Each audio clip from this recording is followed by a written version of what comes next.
Hey everyone, it's Saturday. Time for another episode of Beyond Garnet. Let's get creative. May be too intense for some listeners, may be unsuitable for sensitive people, may cause dizziness, may cause drowsiness, may cause excitability. Safety goggles may be required for listening. Take with food, avoid contact with skin, avoid extreme temperatures, and store in a cool, dry place. This is not legal advice, must be present to win. Contents under pressure may contain small parts. Listen at your own risk. Hey everyone, welcome to another episode of Beyond Garnet. It is Saturday, February 15th. And I have a super special guest here with me.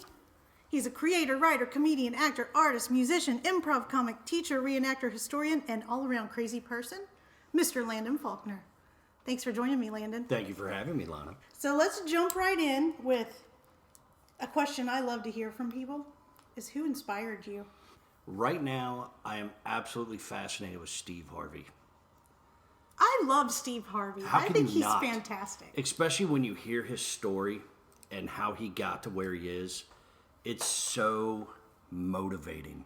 Yeah. His drive, his dream, his faith also. It's just very inspiring, especially when he tells the story of how he got to the Apollo. If nobody's heard it, Google it, YouTube it. It's amazing.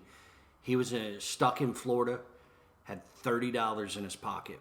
No aspirations of his next move. He was on the verge of quitting comedy. Oh, wow. I didn't know that. Yeah. And he's just broken and praying, asking, am I doing the right thing? Am I not? And before we had all this glorious technology, when we had to call to get our messages. Sure. He called and he got a message from the gentleman that booked the Apollo. And he was like, I got an opening Sunday night. This was on a Thursday. I got an opening Sunday night.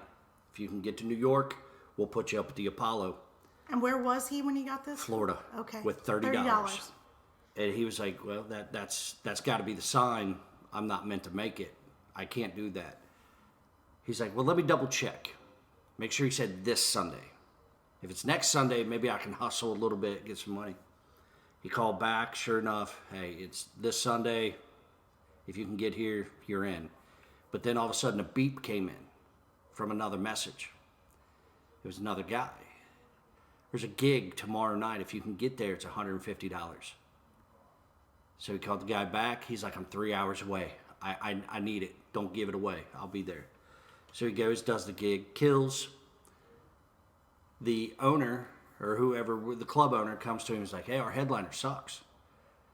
If you'll stay over, I'll give you another $150 for the next night. So he does. So he's got $300. At a time, I think it was United, he mentioned, had a $99 flight from Florida to New York. Mm-hmm. So he books his flight, gets to New York, shows up at the Apollo at like noon. He's supposed to be the last show. He's like, you can't stay here. He's like, everything I own's in these 2 bags. I can't walk around Harlem. Yeah. I just screaming victim. Sure. Just let me stay anywhere in the building. I'll stay in a closet. I can't be out on the street. So he's like, fine, go up on the 6th floor. I guess that's where the comics all kind of gather. Yeah. Do not come down until you're told. Mm-hmm. Well, 2, 3, 4 o'clock rolls around. He's flown all day, hasn't eaten. He comes down. He's like, I told you not to be down here. He's like, just let me go up the street. Let me get some chicken. There's a KFC. Let me go get a bite to eat. I'll come right back. He's like, you got 20 minutes or you're locked out. Wow. So he goes, gets his food, comes back, hangs out. That night, all the other comics start showing up. He met D.L. Hughley for the first time that night, Jamie Foxx for the first time that night, and I'm afraid I can't remember the other comic. Sure. All 3 of them go and do the earlier shows. All 3 of them get booed off. Really? Yep. Wow. Steve Harvey's now, as he says, ready to puke. He's dying. Yeah. He's eaten very little. He's traveled. He's a nervous wreck anyhow. He goes out, and at time, Mike Tyson had beat up that other heavyweight fighter in the street or something. Yeah. Steve Harvey has this amazing bit about the guy trying to tell the story. Well, in the middle of the interview, his eye, which was swollen shut, takes over. It starts to, I'll tell you what happened. First of all, and it's just this great joke. Harvey kills, standing ovation. gets paid $700, $1,000 in 3 days. Wow. So he's back. And they asked Steve, hey, will you come try out? We'll have you host amateur night. He did. Well, in between, you're just, as he explains it, the host only introduces the acts. Right. There's an in-between guy, comic, that's supposed to keep the crowd warm. Sure. Well, this guy wasn't good. And he was killing the crowd, so Steve just brushed him off, and he'd just keep the crowd entertained. Yeah. He's like, the Apollo is a very different vibe. You have to stay on him. So he ends up doing the whole night. They loved him. They hired him in. Longest running host of Live at the Apollo ever. Wow. And, his goal his entire life was to be on TV. Well, here it is. Yeah. He's on everything. Yeah. So well, he has a few of his own shows too, right? I mean, well, he hosted Family Feud and he's got like Steve his own Harvey Steve show. Harvey show. He Yeah. had.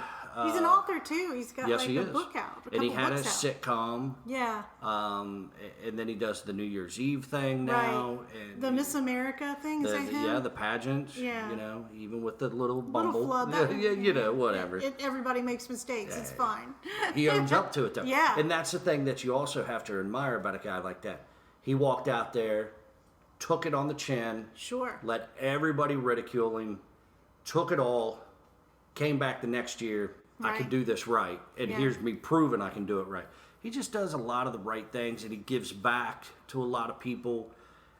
He inspires a lot of people. He Inspires influences. you. He does. Yeah. I think it's that if you're not doing your gift, you're not doing life right. And I Yeah. think that's one of the things he really talks about a lot is what's your gift, finding it and living up to it. Yeah. So that's a big thing. To stay on that, when I was young, I always loved stand-up. Yeah. When I was 14, 15, when my mom would drive me up to the video store, when we had them big clunky VCR tapes. Blockbuster. Yep. It was Al's Video. Al's Video. I like it. Shout out to Al's Video. Nope. Time out. Mel. It was Mel. Mel. Ooh, Mel. Shout out to Mel's Mel's Video. Okay. Did it have a diner attached to it by any chance? No Alice, no kissing of the grits. We go up there, and she would let me rent stand-up specials. Mm-hmm. And I would sit in my room all weekend, many weekends, and watch movies and watch stand-up. And she would let me rent Pryor, Dice Clay, Kennison, Robin Williams. When I saw his live at the Met, that was it. Yeah. That was the holy grail. And when I think it was 8th grade, I did an entire biography paper on Robin Williams. Mm-hmm. And at that time, you know how hard it is to do biography papers on stand-up comics? It was impossible. Yeah. But it just always inspired me. I just thought, that has got to be the coolest thing ever. Yeah. So watching them, my dad was always an inspiration. He worked for 42 years for Cincinnati Bell, missed 3 days of work. That's pretty damn impressive. 2 of them were forced. Wow. He dropped a pole on his foot, Yeah. sent him to the hospital. The next day he showed up with his boot duct taped to What his are you foot. doing here? Exactly. What are you doing? It's Time to time work. to start. Yeah. Go home. So the next day he showed up again. They're like, you're not coming back till you have a doctor's note Yeah. saying you're cleared. Yeah. So he went to the doctor. He's like, listen, I'm going to work or not work, but I'm going to work. So you can either clear me. So they gave him one of those little plastic boots at the time. And he didn't wear it, did he? He did. Did he? Yeah, Wow. because it was the only way they'd let him work. Oh, okay. Yeah, so he had to wear that little boot for like 3 days, and then when the weekend hit, mysteriously it didn't. It disappeared. It went away. But he 3 days of work. Wow. I think the other day was. It might have been when my mom had an accident when I was young. She Yeah. fell down some steps and Yeah. broke her hip. But Wow. that might have been the only other day. I can't imagine doing anything for 42 years straight other than breathing without taking a day off. So, Yeah. it's just that kind of work ethic. It's just non-existent anymore. Yeah. So, Well, I don't know. I think you kind of have it because before we started the podcast, you mentioned that you had the flu or something, or you were ill for a little while, but you worked anyway. Well, yeah. Well, So, I mean, come on. for So, me, a lot of people would be like, I'm sorry, I can't come in today. it takes a lot for me to call off work. I work for a very small company. Yeah. And I'm pretty loyal to them because They're good to you? They are very good to me. Yeah. They afford me the ability to take weeks off at a time to go film something, or weeks off at a time to go to conventions for my books. And there's only so many of us. And they count on everybody showing up every day that you say you're going to be there to get our jobs done. I drive a truck for money, so, you know. Yeah.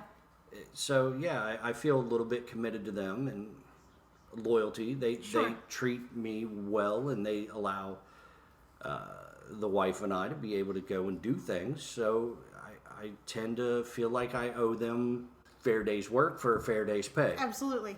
And being there is the beginning of a fair day of work. Yeah.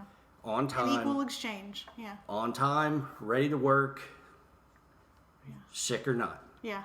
And I got to be pretty sick. I think I've called in one time in the past year. I woke up with real bad vertigo and... Yeah, don't want you driving a truck with vertigo. Yeah, it's probably a bad call to have 80,000 pounds going down the road with a guy that's dizzy. Yeah. All of these great skills that you have, no matter which one it is, tell me about a defining moment regarding that skill, something you really remember setting you on that path. 9/11. Okay.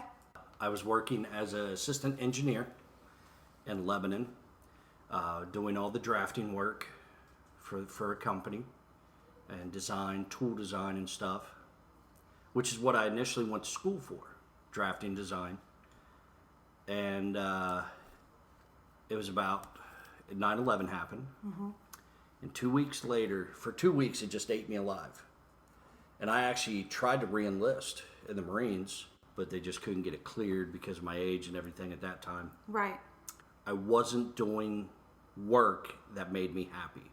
So I walked away from a full benefits, 401k, pretty well-to-do job, not getting my hands dirty at all, and went to work at a record store in the mall.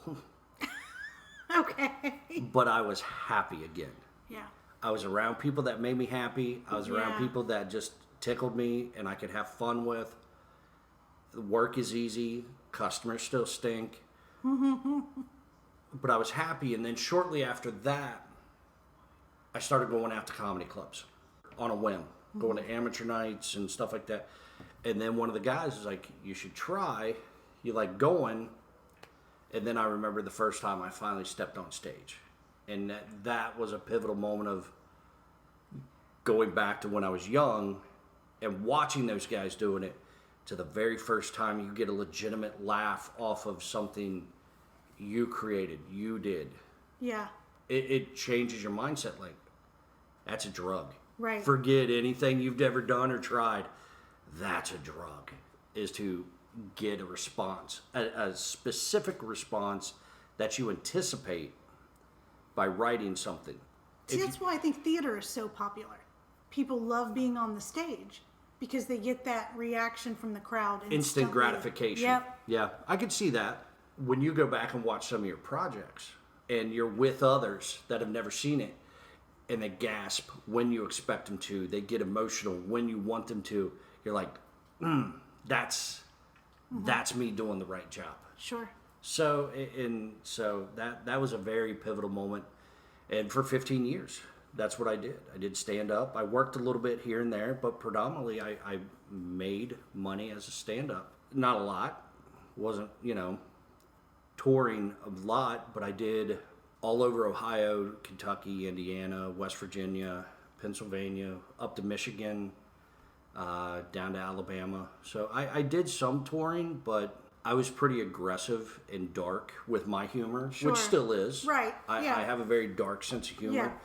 And there's certain clubs that can't justify putting an unknown comic in front of a headlining comic when you're going to not turn the crowd, but you're going to be more assertive than the headliner might be, or a little Right. bluer or darker. It kind of worked myself into a niche a little bit, but a lot of one night stuff. I was king of the bar scene when I was doing it. But you were happy. Oh, I You was enjoyed loving it. You loved it. Yeah. Eating it. So Yeah. Who is someone that you would love to work with in the future? There's probably a list, I'm sure. yeah, they're but who's at the absolutely- top of the list? Sam Elliott. He's at the top of everybody's Well, list. that's- He's at the top of mine. Sam Elliott. And we've talked about this on other things. John Schneider. I think John Schneider's a very cool cat. Yeah. Sam Elliott, John Schneider, Jeremy Irons is very cool. I can listen to that man read the phone book. And It'd be amazing to do a project with him. sure. Alfie in Peaky Blinders. Why can't I can't, he's biggest star on the planet, short of maybe Johnny Depp. You're gonna Tom slap Hardy? me. Yes. Oh, okay. Yes. Yeah, because you and I talked about We talked about the way he acts. delivered his dialogue and Yes. stuff on there. Yeah. I find his acting so intriguing, enthralling. Sure. The choices he makes, and I think that would be the thing. Is I would love to have that conversation more than a project. I guess it'd be cool to work off of him, Right. but just what makes your mind go in this direction? I guess it'd be a lot of reflective questions because you don't know what's coming. I dare say it would be an absolute stunner to work with a guy like Daniel Day-Lewis. That because I admire the integrity to work and live in character. I could very much see myself if I ever got to a point where I was doing where I would be that kind of person, because to live in that mindset 24/7, I think, is that beauty. I enjoy doing the works that I have done as far as acting and little bits. I love creative. It's like when we Right. did Dogwood Pass, I have a million questions about George Braxton that maybe two of them might actually ever get addressed on screen, but I need to know all these answers Sure. so George Braxton can really live. Right. And I think being that person is extremely gratifying, creating that person. So, That's the fun part of acting. yeah, Is absolutely. creating all the nuances and quirks and ticks of a character that people don't realize you put that work into that character to become them on the screen. That's the work is exactly that. And after you're on a set or two or sit and watch a set, you realize it's work. I think that's where I struggle when I do castings for my projects. You can tell right away an actor who has put work and thought into a character, even if it's just a one-line description of a character for an audition. I know when you get that, you start creating everything you need to add to that to create this character for Right. an audition. I do. But when actors don't take the time to learn the art of acting, Right. they don't do that. They just turn a camera on and say the lines and submit. I think to reference Brax, he was formerly a cowpuncher in Texas till he met up with his current employer. So to me, he was a cowboy. He would dress a certain way, address things a certain way. He was a field hand. He was a cowpuncher. He's going to have a certain outlook on life Right. that somebody that had always been around towns and in towns was used to. That was, when I came to you about that, like a lot of people smoke in that series, which a lot of people did. But as a cowpuncher, you're not going to take time to stop, Yep. roll a cigarette, and that's why I was like, hey, I think Brax should chew tobacco. Because you could throw a plug in, keep cowboying, and just spit, Right. and you're done. You Right. know, I think, and that's where I think analyzing it, and also hand in hand with a little bit of the historical aspect of things, of doing Western reenactment and reading so much and studying it. Different people come from different places naturally, Right.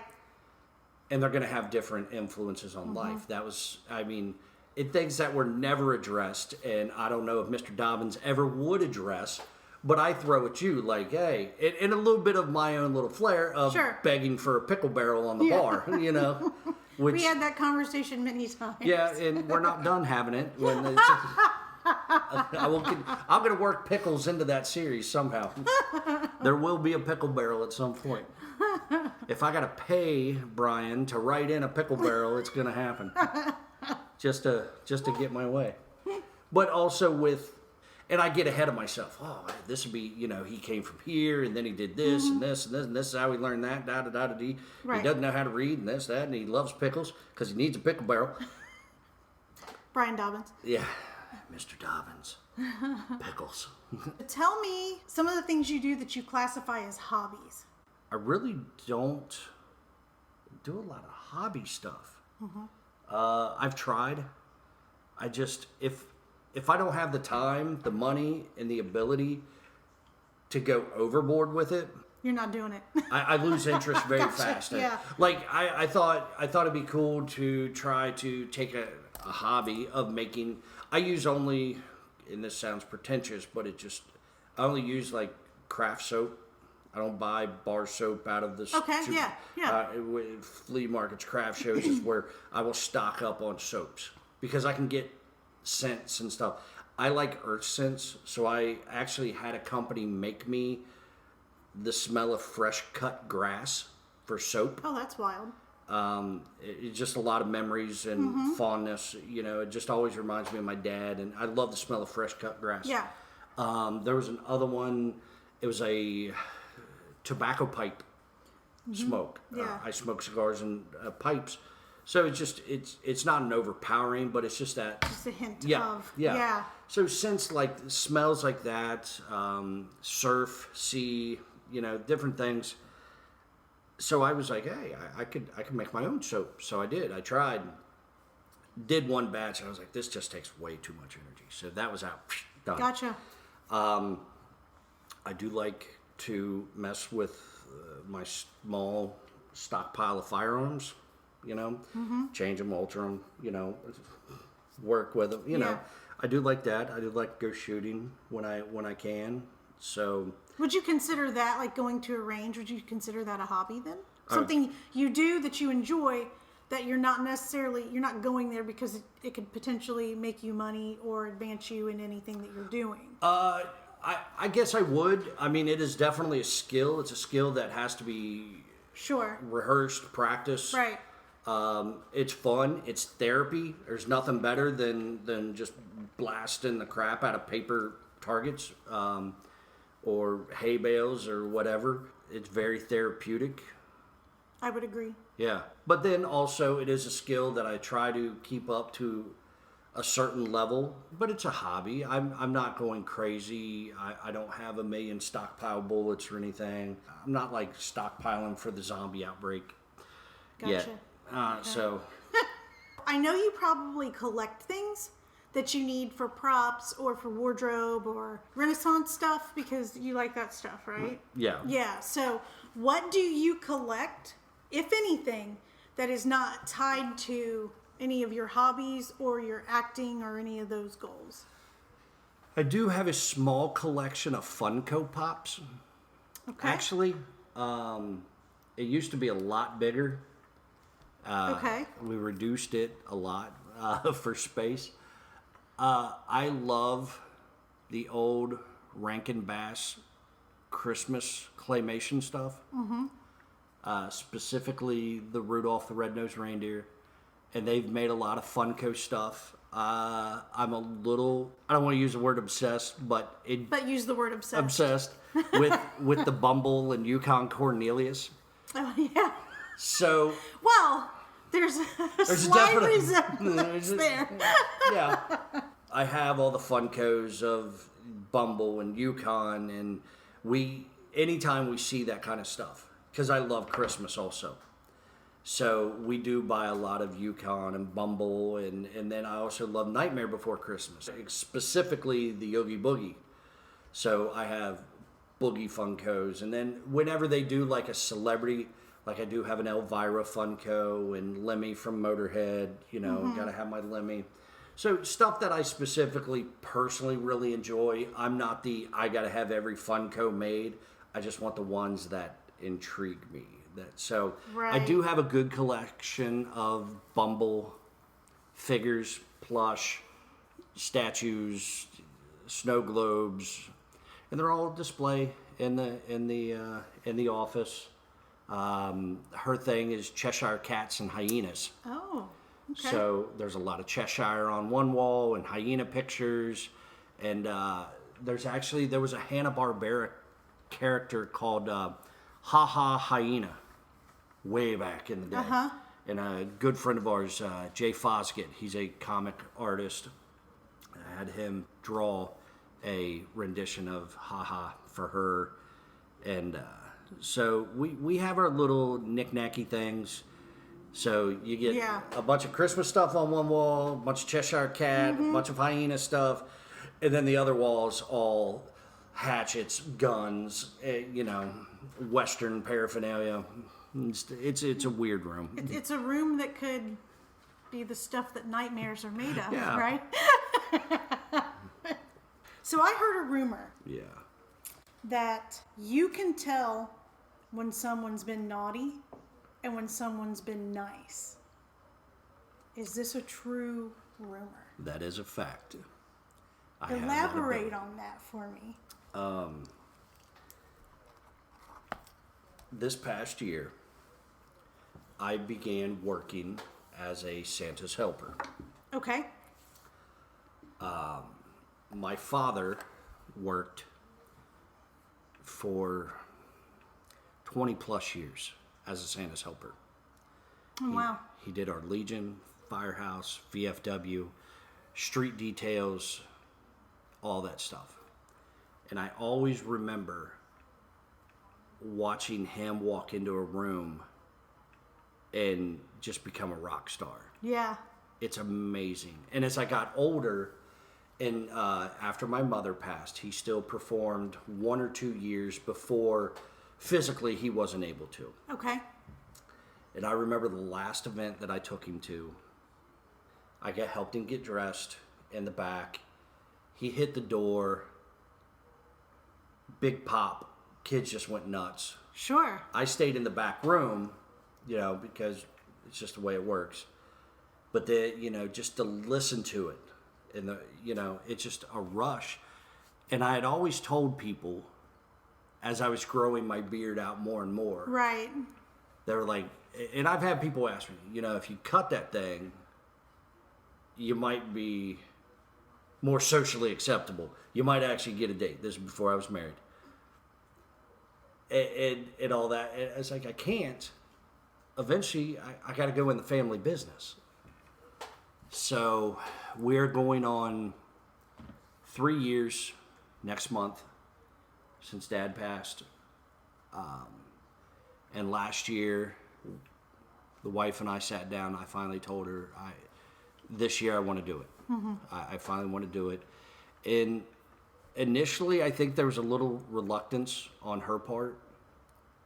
I don't think until we sat down, she realized how much it meant to me Okay. personally Sure. to do this. And I know for a fact she didn't realize how exciting and fulfilling it can be until she went to the first event with me. And she saw it happen. And she saw the change in everyone's demeanor, adults, children, myself, and it does change me, even out of season, because I do maintain a certain amount of the look.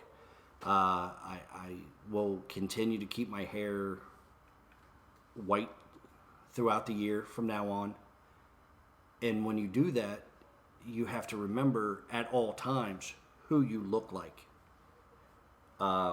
So in June, you could have a kid approach you I've had in the summertime. yeah. And yeah. Leading up to it, November, it's definite. They're starting to think Right. about it. I've had a couple kids take a double take at me through January. Right. June, July, especially July when they're talking about Christmas in July a lot. Yeah. You see a lot of the imagery showing Sure. back up. I've been asked about Christmas in July events already. Well, that's good. That's great. Yeah, absolutely. And so you always have to be mentally aware of your persona, of who you visually are representing, even if you're not actively representing, because kids learn, kids know, kids observe so much more. and even adults will call you out sometimes. Right. So since I started my transformation, I don't drink in public at all. I don't drink a lot to start with. I'd be lucky if I drink a 6-pack in every 3 months. Okay. So we have cabinets full of liquor that people have gifted us and stuff, and They've been there forever. Yes, they have. Yeah. I need to have a party. BJ's shaking her head. No. We hoard our booze.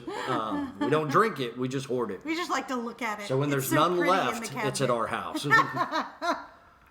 But I don't drink in public at all. I try to mind.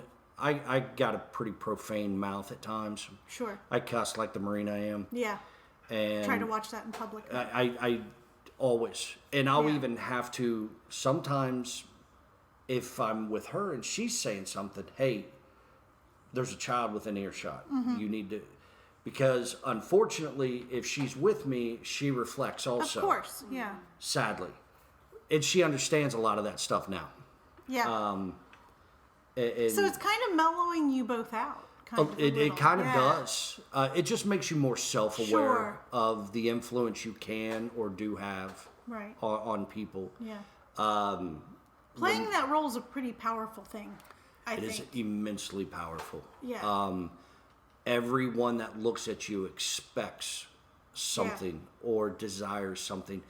And the amazing thing is the way they will confide in that man is unlike any other. Sure. The things that they will tell Santa, they would never tell anybody. Right. And we had a couple of those that just hurt when Right. they talk to you. Yeah. And it's so amazing when you get a child that we belittle children, or I don't want to say belittle. We don't. It's hard to say without just sounding so negative. We don't think they're as aware as they are, but they are That's true. so deep. I had children this year ask me, "Don't bring them anything. Take stuff to homeless kids. Don't bring me anything. Could you just bring my brother stuff? Yeah. Don't bring me anything, but my best friend isn't getting anything." I had one little girl, her grandmother passed away the morning that I saw her. Mm-hmm. And all she wanted was her family to stop crying No. that day. Yeah. And stuff like that just rips you in two.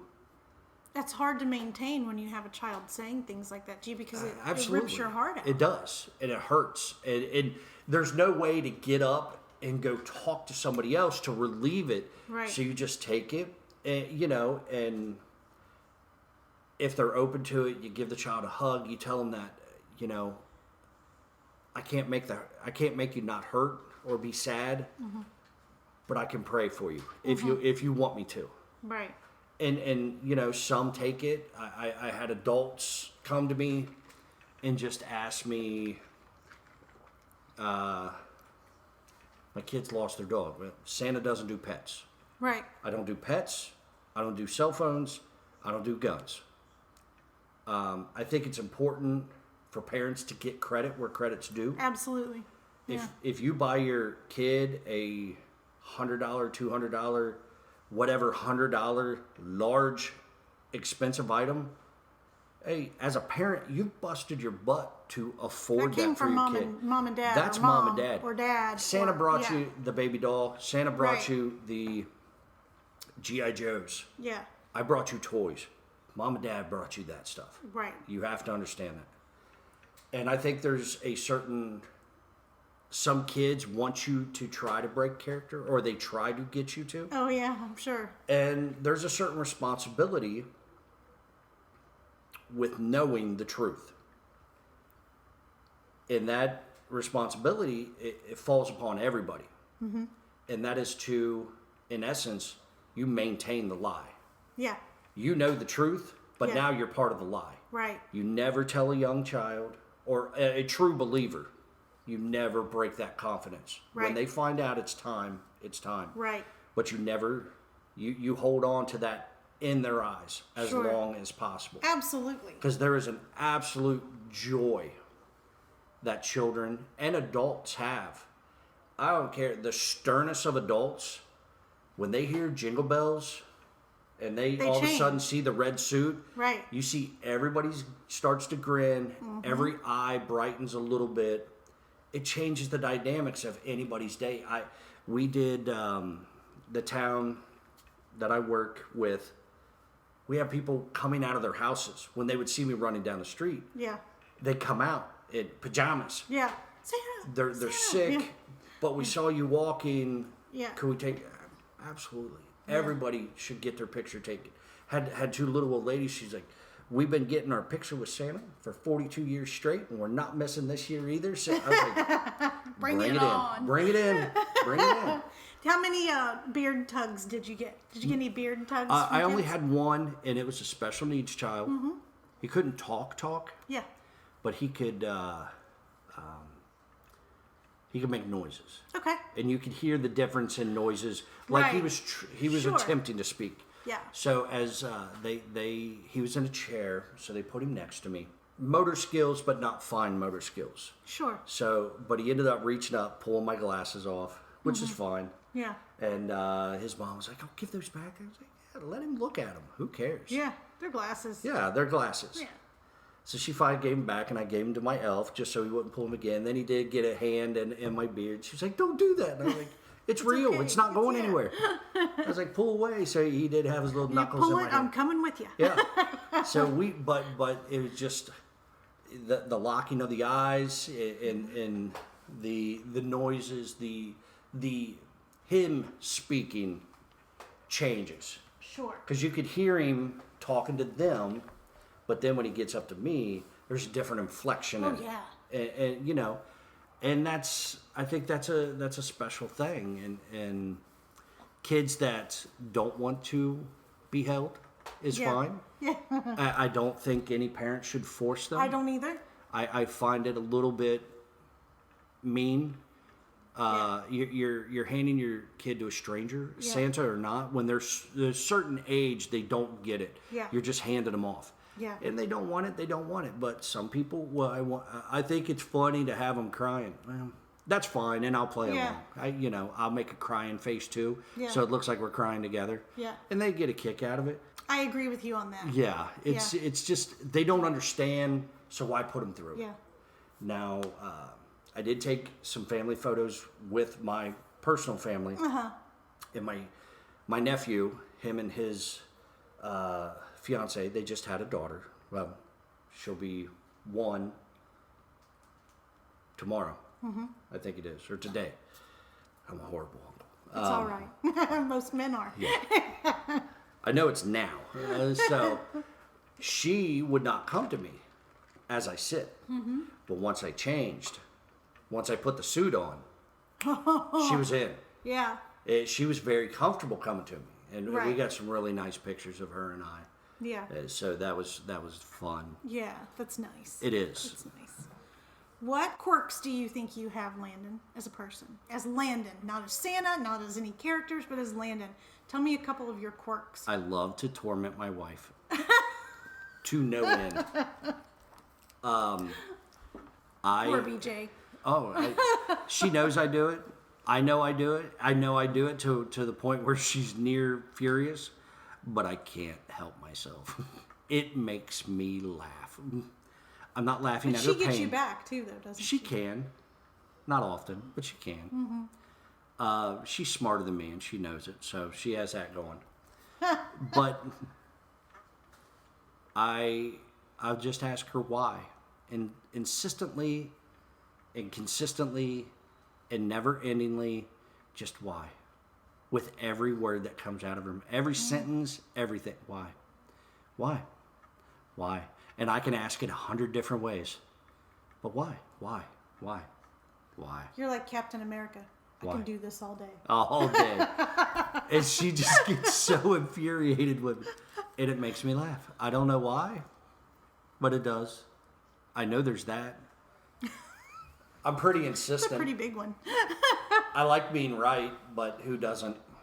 I'm not always right, but I'm never wrong. Yeah, we're not arguing. I'm explaining to you why you're not correct. I do like to be right, sometimes to a fault. Yeah. I like, when I want something, I want it now. I do You're like very it. impatient. Very. I like instant gratification. When I want it, I'm going to buy it. I will say, she's pretty understanding. If I want a new gun, I go buy a gun. If I want a new outfit for whatever reenactment or portrayal I'm doing, I just buy it. Yeah. I don't ask. It just shows up. She comes home. You got a package in the mail. Sweet. What'd you buy now? Last night we were sitting up and I just bought a banjo last night. A banjo. A banjo. Yep, I bought a banjo. I've wanted the banjo for a little while now, and I bought a banjo. Let me ask you this. How often does the package come that you've ordered and it's for BJ? She gets a fair share of surprises. She'll call That's me. good. Hey, you got a package in the mail. Where's it from? It's from here. Open it. Oh. Why? Just open it. Do the why. Yeah. Just open it. Don't ask questions. Just do it. Why? And then she's opening, and then you just get 5 minutes of silence. Oh my God. Is that one a good one? We did all right there. Yeah.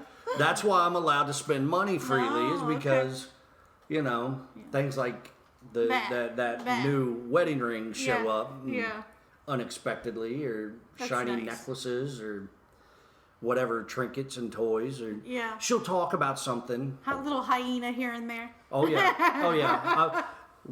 I'll go to the store to get something, come home with a new sloth. There's stuffed sloths everywhere in our house. Sloths are so cute. I Yeah. can't stand it. She's a sloth monster, and there are sloths everywhere. So it's not buying. I see things and I get it. Like last night, there's something coming in the mail she doesn't know about, and that's the reaction I get. Again, What stop now? it! You're not supposed to do that. I'm like, why not? Okay, we're at the 15th of February. Yesterday was Valentine's Day. Yes. We did nothing. We won't be doing nothing. We never do anything for each other on Valentine's Day. It's a Hallmark holiday. We buy each other stuff year round. And I think that's the way it should be when you're in a relationship or you're dating someone or you're married. I think that you should be doing things like that for your spouse or whatever all the time. I don't think you should wait till Christmas. You don't wait till their birthday. You don't wait until Valentine's Day, which I agree is a Hallmark holiday. Which one? Valentine's Day. Oh, yes. So it's Sweetest Day. Sweetest Day. So We didn't get each other a thing for Christmas. At all. because you do all year long. We do all year long. Yeah. Leading up to Christmas, the 1st of December, we go to Tennessee for a week every year. We wrap it around one of the conventions that we do. Right. But while we're down there, we go and we take each other to eat, to the aquariums, to the petting zoos, to do different shows, and we do things together. And we always look at each other at conventions, shows, vacations. We didn't take any pictures. We need to take a picture. I don't want a picture. I want a memory. Yeah.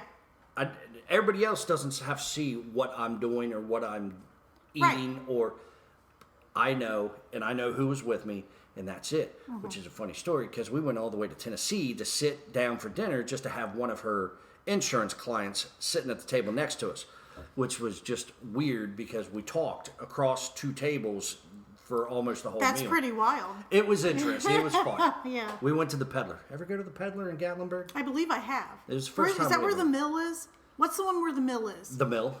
It's called the mill? It's called the Mill. That's in Can't forget Pigeon that Forge. one, right? Oh, that's Pigeon Forge. Yeah. Okay. It's like the very last restaurant before you go up in the mountains in Gatlinburg. They have this amazing salad bar that everybody raves over, and their steaks are just beautiful. It's perfect. It's right on the creek that rolls through there. Yeah, I said creek. No, it's fine. It's like having an interpreter. No one can see BJ. But She's every making all the once hand in a symbols. while you'll glance at her and she's giving you the hand signals to help you with your story. I love it. It's fantastic. You guys are just so in sync. It's She's trying to fantastic. communicate that I need to shut up. She's got one for you. Here it comes. Yeah, I don't know what that would mean. So tell me about a big future goal that you have planned for yourself. Oh, wow, that's peculiar. Is it? Learn how to play my banjo that's coming. That is one of the goals. Okay. And Is there a purpose behind playing the banjo for something, or just it's always something you've wanted to do? I enjoy, I don't know why, but I enjoy the banjo. I love the sound of a banjo. I do too. I do. It's fantastic. Guys like Bella Fleck who do like a jazz style. No, sir, I like a straight up bluegrass banjo. Right, me too. Steve Martin is an amazing musician, and a lot of his music's wonderful. I just like it, and just to be able to simply sit down and play with one, I think it'd be satisfying. It can be a very soothing instrument. A lot of people hate bagpipes. I find it to be very bagpipes. soothing. Yeah, and just it's an amazing instrument. It's something that I could add to my repertoire as far as reenactment right. and my portrayal with Santa's Helper, because it's an instrument that I could easily play and sing with. If I go into a large group of children or something, it's something that I could sing with. We could sing songs and things like that. And Yeah. it'd just be something to add. And also when we do conventions, I'm not opposed to sitting behind my table and just plucking on a banjo. It would draw attention. Yes, it would. Yeah. Absolutely. Yeah. And with a lot of the books I write being more Western driven, it just, it's part of that presentation of everything. So that's part of the banjo routine. I want to constantly upgrade my costuming, if you will, Right. of my red suits. That is always a goal. I think the biggest goal is actually a family goal this year, though. Okay. My niece, my brother-in-law passed away last month. It was in December, sorry. My niece turned 16 in January. She's never been on a vacation. So our goal is to take her and my sister with us to Tennessee this year for a week-long vacation when we go in December. That's a pretty steep goal for us this year, financially. That is something that I'm personally focusing on pretty heavy, just working a little longer days, harder days, Sure. to be able to give them that. Myself, personally, by the end of May, my next book is coming out. Right on the tails of that, we are actually writing a prequel. BJ is actually she has co-wrote it with me. Oh, that's fantastic. We have worked fun. on it together. As she sits here, she's working on her own book. Very nice. So we brainstormed it in a day. It's just like the book is a new interpretation of the monkey paw. Okay. 1902, the first version written by W.W. Jacobs came out in England, London, in a series of short stories collected into a book called The Lady of the Barge. W.W. Jacobs put that out in 1902. This is our version. It's a little different, probably much darker. So book one will come out in May.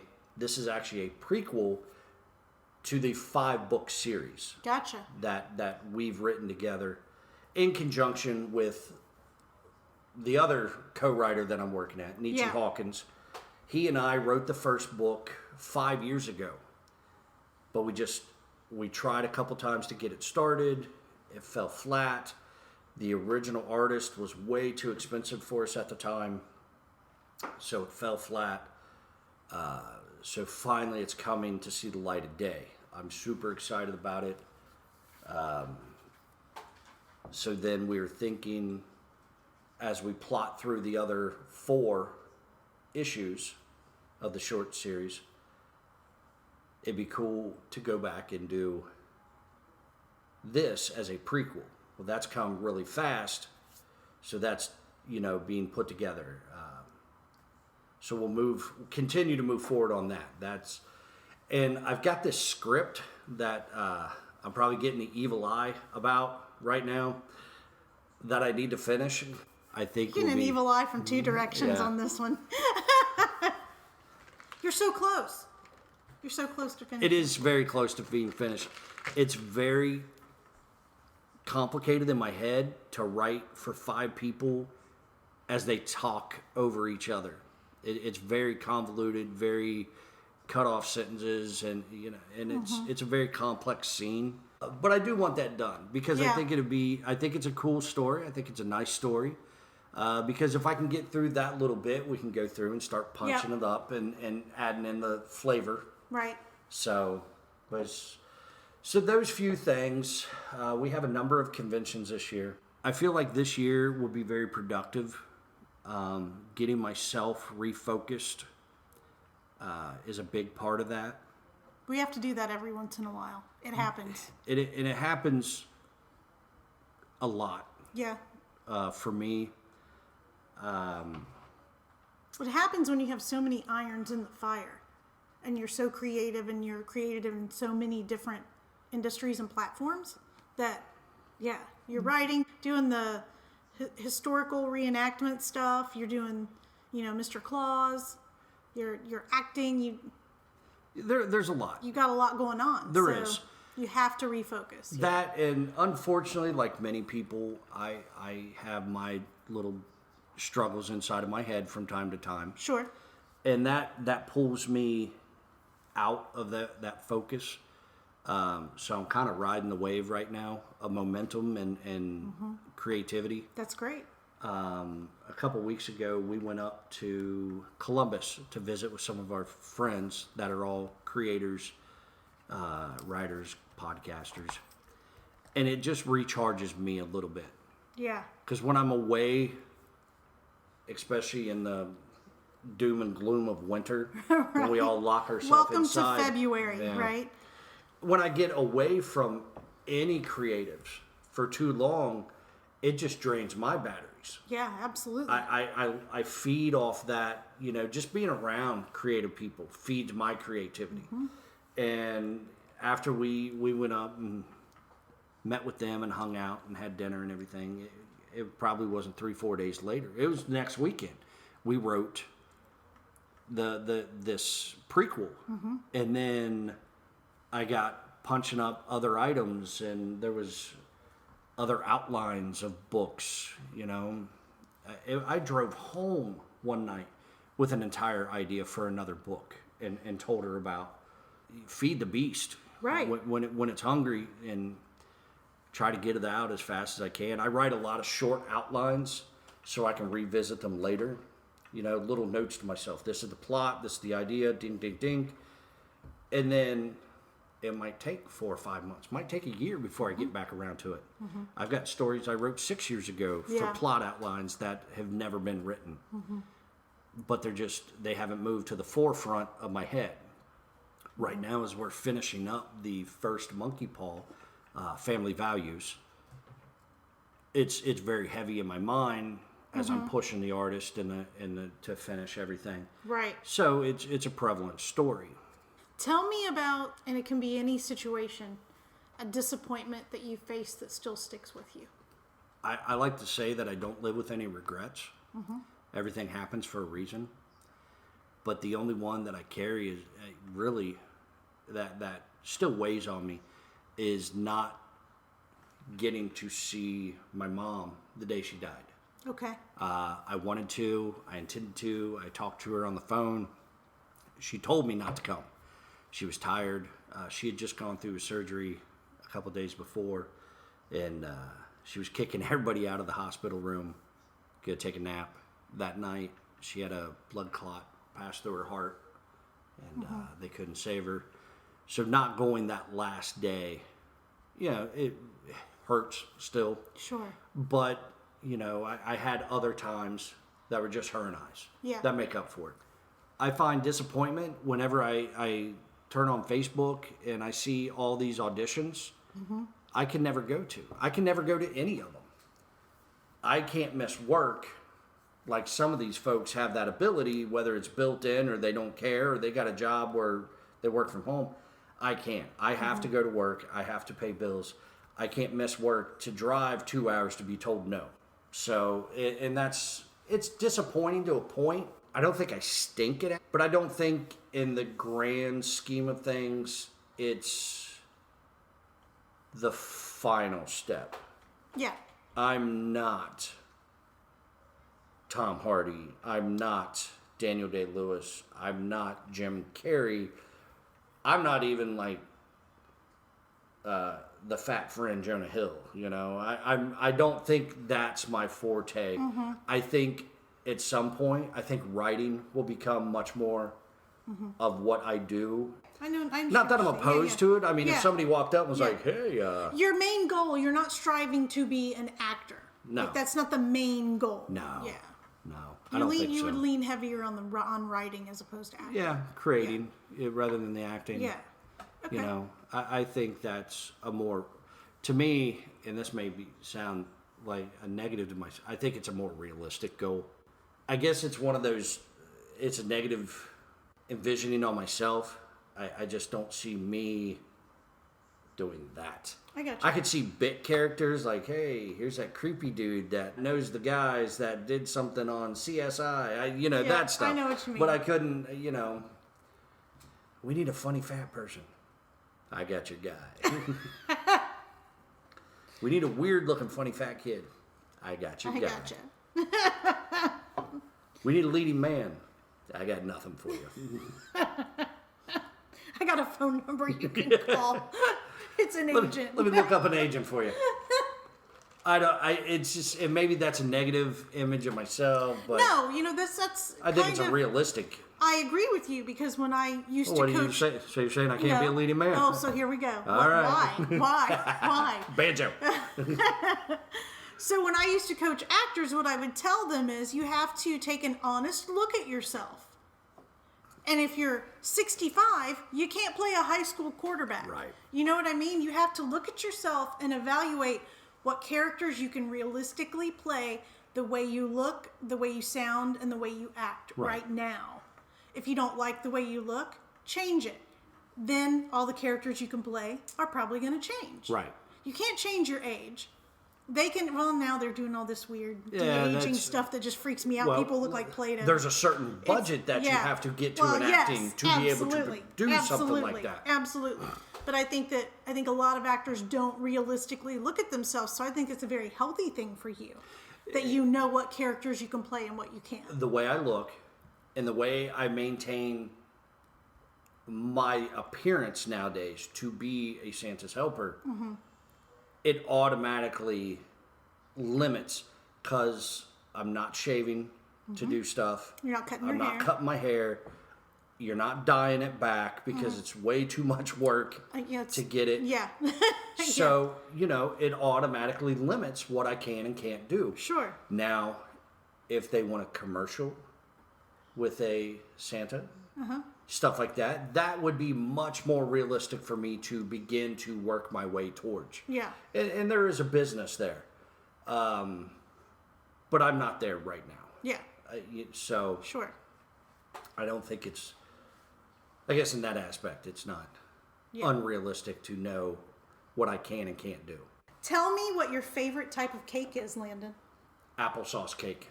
Applesauce cake. Tell me about applesauce cake. I don't think I've ever had applesauce cake. Well, then you're missing out. Have I had it? Halloween. Oh, yes. Were they the little mini? Oh, I have. Yes. It's amazing. It's a spice cake. Yes. She pokes little holes all in the top of it once it's done. And she makes in the cake, it's a spice cake with applesauce Okay. put into it for Right. moisture and flavor. Right. That's an important part since it's an Applesauce cake. Yeah. Then she makes a caramel sauce and drizzles all over it. And you poke all the little holes in the cake so it seeps down into it. And then if you really want to gild the lily, you could put like a little bit of icing or something on it. But her applesauce cake is really good. Yeah, Yeah. it really is. She'll make an orange cream cake. That's pretty good. instead of water, she used like orange pop for the liquid. Yeah. And it was phenomenal. Believe it or not, old Roly Poly's not a big sweets guy here. Yeah. Yeah. If you could give the listeners any advice at all out of all the things that you've been through in your life in the creative world as a writer, an actor, improv guy, historian, teacher, musician, what advice would you give them? Do it. Do it. Yeah. Do it all. Yeah. If you don't, it's the old adage. If you think you can, if you think you can't, you're right. When I would do stand-up, people would come up to me, can't believe you do that. I could never do that. I'd always agree with them and normally tick them off or offend them. Well, you can't. Well, that's kind of rude. No, it's true. You already convinced yourself you can't do it. That's why you can't do it. Right. I can't write a book. You can't. I could do that. Yes, you can. Nothing is impossible until everybody's tried it. Mm-hmm. Until then, you got a chance. You might be the one person in a bazillion that has a out-of-the-box thinking process that knows how to do it. And that's what it takes. Do it. Do the work. A lot of the work stinks. A lot of the work sucks. A lot of the work is hard. But you do it. You have 5 people trying to talk in one scene in a movie script. It's going to suck to write it, but you do it. But you do it, eventually. After you learn how to play the banjo. That would be it. Do it. As a surprise, BJ took me out to an old West town. I fell in love with the place. I'd like to try this reenacting thing out here. 4 months later, standing there, reenacting, shooting at people. All right, you do it. And I am not a try it out guy. I'm a do it. Yeah. If we're doing it, it's whole hog every time, all the time. I would rather do it and suck at it as opposed to looking back and going, man, I wish I really would have tried that. Yep. I have performed stand-up on BET tours. I have performed in front of thousands of people doing stand-up and getting standing ovations. I've performed in front of 800 people and couldn't get a laugh. I've done improv all over this city. I've done improv with a comedy troupe that for 5 years in a row was considered the best and voted by City Beat the best comedy troupe in the city. And that's when Shadowbox was still working. Mm-hmm. That's when there was probably 3 or 4 or 5 other improv troupes. Yeah. We've done Ohio Comedy Invitationals. I've played music in front of national touring bands. Mm-hmm. I've played music in front, shared the stage with bands at the time like Cannibal Corpse, Black Label Society,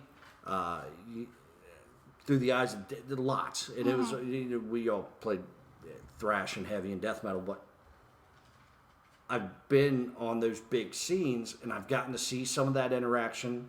I've had the joy of being on, not a lot, but a number of a few movie sets, a television set, independent film set. I've had the joy of watching scenes be put together and just watch it be made. Outside of watching those actors, just watching that whole process, sitting on a stump in 20-some degree weather, just by myself in the dark, just taking it in. Yeah. It is absolutely amazing.